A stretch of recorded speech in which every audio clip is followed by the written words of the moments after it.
The first elected and first black mayor in Newbern, Alabama, has not been able to carry out his duties, leaving the town because white folks there have blocked him from taking his seat for 3 years. Patrick Braxton assumed office by default in 2020 when he filed for office, and no one else, including the incumbent, did the same. Previous Newbern mayors had been appointed or ran unopposed, with several serving for more than 10 years. Many residents did not know they were even allowed to have elections. Seriously, Braxton has an ongoing lawsuit alleging the white town leaders arranged an illegal and secret special election, preventing Braxton from appointing a majority black town council and Newbern voters from electing their candidates of choice. And Newbern is about 77 miles southwest of Birmingham, and its population is 80% black, 20% white. However, the town's leadership, except for Braxton and his town council, has been majority white for years. The Legal Defense Fund has filed a preliminary injunction to force Newbern to hold elections and to allow its citizens to vote for the first time in years. My goodness, this is, okay, so I know somebody's watching me right now, and you're saying y'all have got to be kidding. But remember what happened in Ferguson. Same thing, 6-7% black, and for the longest they didn't have a black mayor. You often see this happen in these small towns in Alabama and Mississippi. And so we must understand this is a reality. Marinika Fujani joins us right now, special counsel of the LDF. She's been working on this. Okay, so walk us through this. Walk us through this. When is the last time they actually had an election? So as we understand it, the town of Newbern has not had elections since at least the last few decades. They may not have ever had elections before the Voting Rights Act was passed in 1965. The last few decades? That's right. What the like? What the hell? Do the people there not get news? Were they seeing elections happening everywhere else, and no one said, "Hey, what about us?" So what's been happening is that different white residents of the town have been appointing themselves and other white residents that they know to the positions of town council member and mayor. And it's been essentially a hand-me-down governance system for the past several decades. So nobody black said anything? No one? I'm baffled that you can have a majority black town and literally this just went on and it was okay. I think it is hard to wrap your mind around in terms of why before 2020, when Patrick Braxton decided to run for mayor, why didn't that happen previously? But that just hasn't been the practice. That hasn't been the history.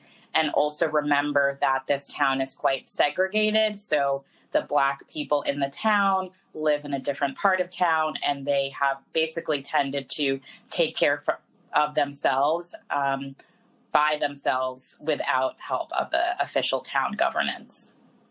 So, I mean, I get segregation. Okay, so all of a sudden, no one decides to run, so Patrick goes, hey, I'm going to run. And what? They just said, nope, you're not going to be the mayor. I mean, first of all, how does the state attorney general allow this to happen? I think that's a really good question. I think that's where things really start to get complicated when Patrick Braxton decided to run for mayor.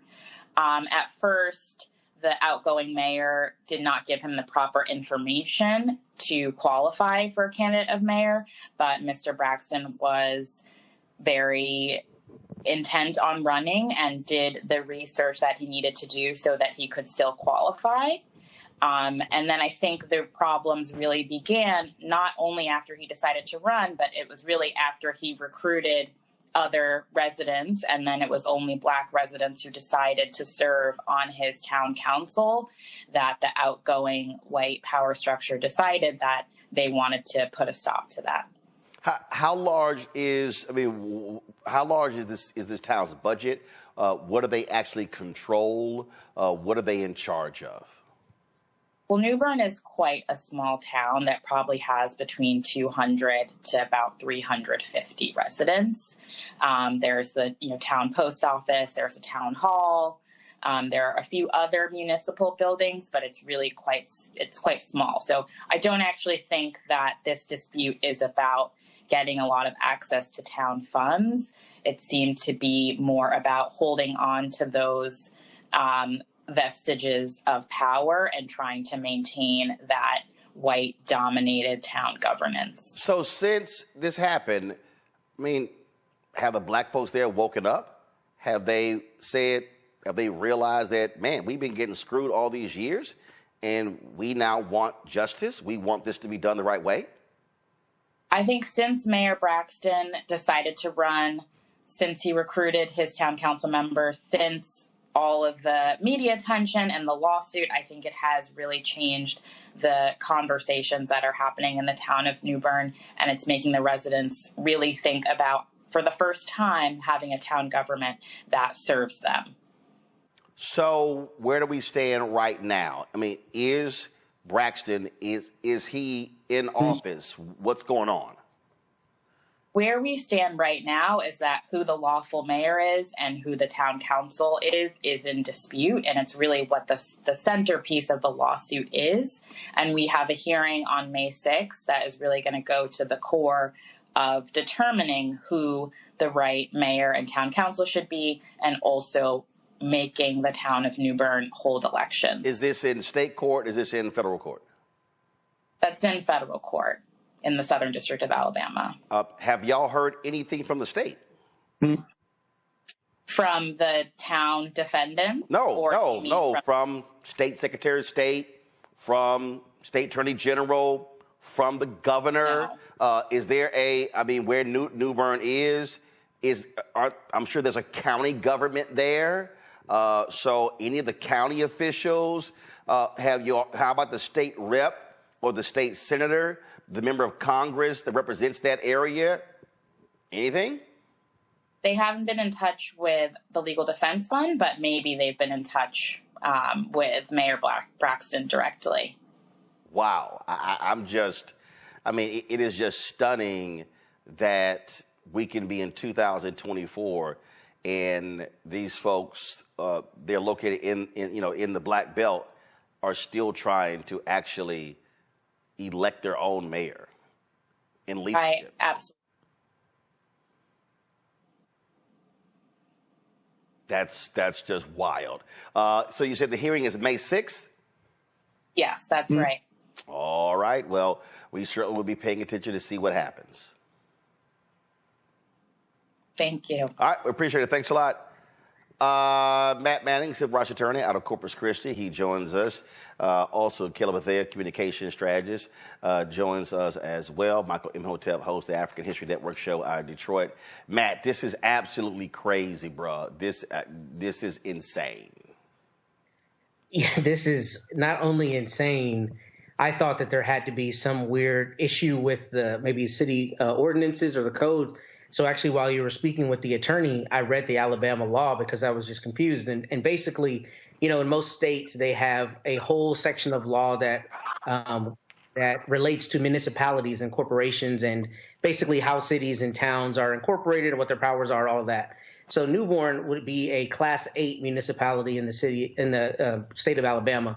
And the reason I mention that is because oftentimes there are gaps when they're very small cities and towns in terms of their ability to just govern themselves. So I thought maybe they had some kind of weird law that allowed the mayor to appoint everybody on the city council and some of the stuff I read in advance of this segment. But getting down to it, this is out and out racism and out and out preservation of power, because the Alabama codes, as it relates to even Class 8 municipalities, talks all up and through about elections. So the fact that there haven't been elections here, I think is proof positive that there's clearly been a very caustic power dynamic, and there's been a power dynamic where even among 350 some odd people, the Black people there have been cordoned off and been rendered unable to participate fully in their democracy. So I'm hoping that the federal judge sees this as just a per se, you are being divested of your 15th Amendment right to vote. You're being divested of your right to be a fully participative citizen. And hopefully he or she, not only issues the injunction, but make sure that the people of Newbern actually get to have a voice. This is crazy, Kelly. Just crazy. It's crazy, but it's also really fascinating to me because after, listening to the LDS attorney or representative rather, I am now curious to know exactly how many other municipalities are in this exact same situation, in that there are hundreds, if not thousands, of small towns just like Newbern, Alabama, and certainly throughout the South.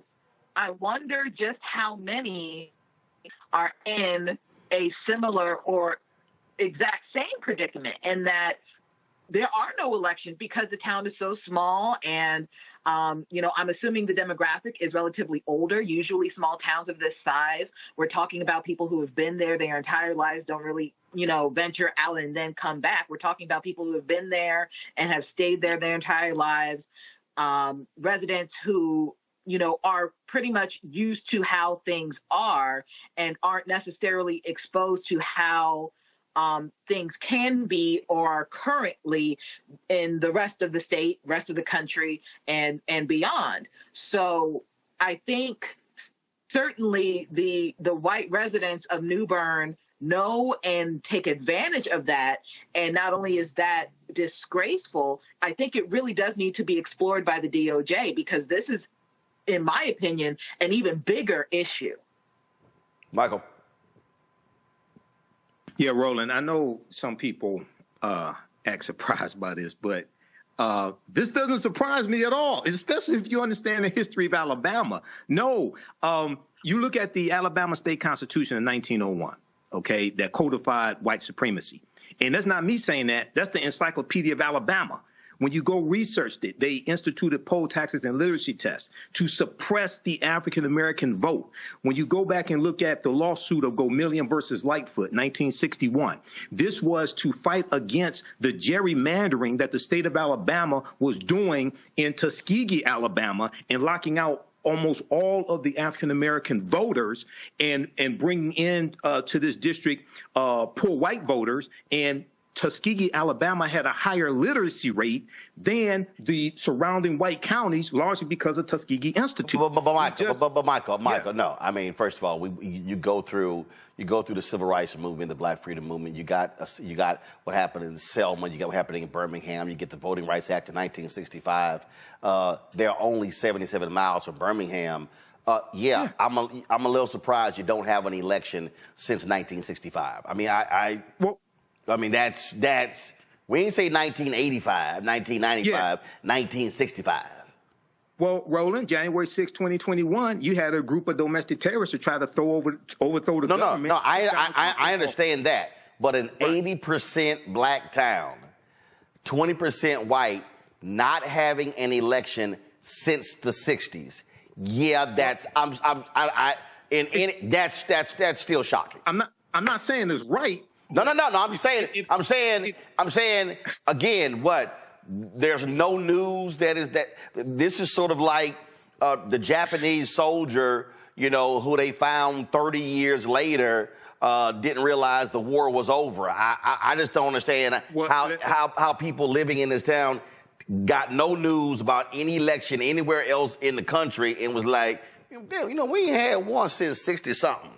I'm just saying. Very quickly here, one of the points I've made before numerous times on this show is oftentimes white people will value our vote and fear our vote more so than we will. Okay, and I'm not trying to condemn anybody in this town. That's not what I'm saying. I'm saying white people fear the African American vote, and in the words of the great master teacher historian Dr. John Henry Clark, he would say, "I'm surprised that you're surprised."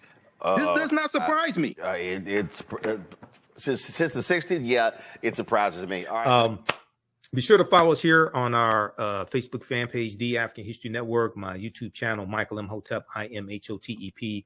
Follow us on our social media platforms as well, on Twitter and Instagram. We have the information here on the homepage of our website, AfricanHistoryNetwork.com.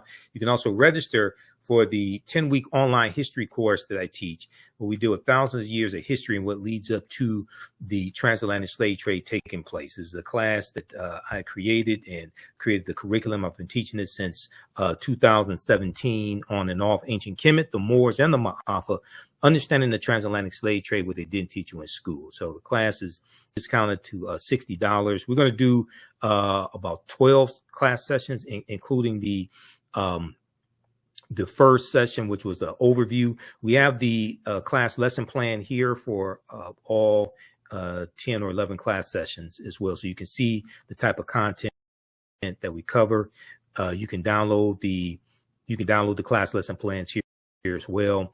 So we deal with thousands of years of history and what leads up to the transatlantic slave trade taking place. We look at some ancient African civilizations, not just ancient Kemet, but also Kush, Ethiopia. We look at Great Zimbabwe. We look at Hannibal Barca and Carthage. We talk about the African Moors as well. We have a preview of the class here also. So you can register for it. Click right here to register for the class. We do the sessions live. All the sessions are archived and recorded, so you can go back and watch it anytime. So a year from now, 2 years from now, you have full access. You can go back and watch the entire course, okay? Our next classes are Saturday, April 6th, Saturday, April 13th, April 20th, April 27th, 2024. And we do the classes usually 2 p.m. to 5 p.m. Eastern Standard Time. We may have one last class session after April 27th. We have to see how much we can cover, okay? But as soon as you register, you can start watching the content. And we're going to post the link right here, so you can start watching it right now as soon as you register for the class. The content is PG-13, so you can use this with your children. There are 80 to 100 articles that we reference in the class. There's like 15 books. You don't have to buy any books to follow along in class. And we talk about this here in the lesson plan. Okay, we can't start studying our history in slavery. Even when we study the transatlantic slave trade, which is important, we can't start in 1619 or the 1440s. When the Portuguese get involved, we have to deal with hundreds of years, deal with the 800-year occupation of Europe by the Africans known as the Moors, also deal with some of the history of the Khoisan, who go all around the world. There are 200 slides, over 200 slides that I put together in our PowerPoint presentation that we'll look at. There are 80 to 100 articles that we'll reference. So I picked out the articles. There are 15 books that we reference. So we show you excerpts of the book on the screen. You don't have to buy any of the books if you don't want to. They're good for your library if you want to. Also, we'll look at excerpts of interviews that I've done with some of our scholars, like Professor James Small, Professor Kabahai Kamene, Anthony Browder, Tony Browder, who wrote Nile Valley Contributions to Civilization and Egypt on the Potomac. We use those two books. Those are two of the books we use in the class. Also, we'll look at excerpts of interviews that I've done with Renoka Rashidi and some other scholars also. Okay, so we do the sessions live. All the sessions are recorded. You can go back and watch it anytime. All right. That's Ancient Kemet, the Moors, and the Ma'afa, understanding the transatlantic slave trade, what they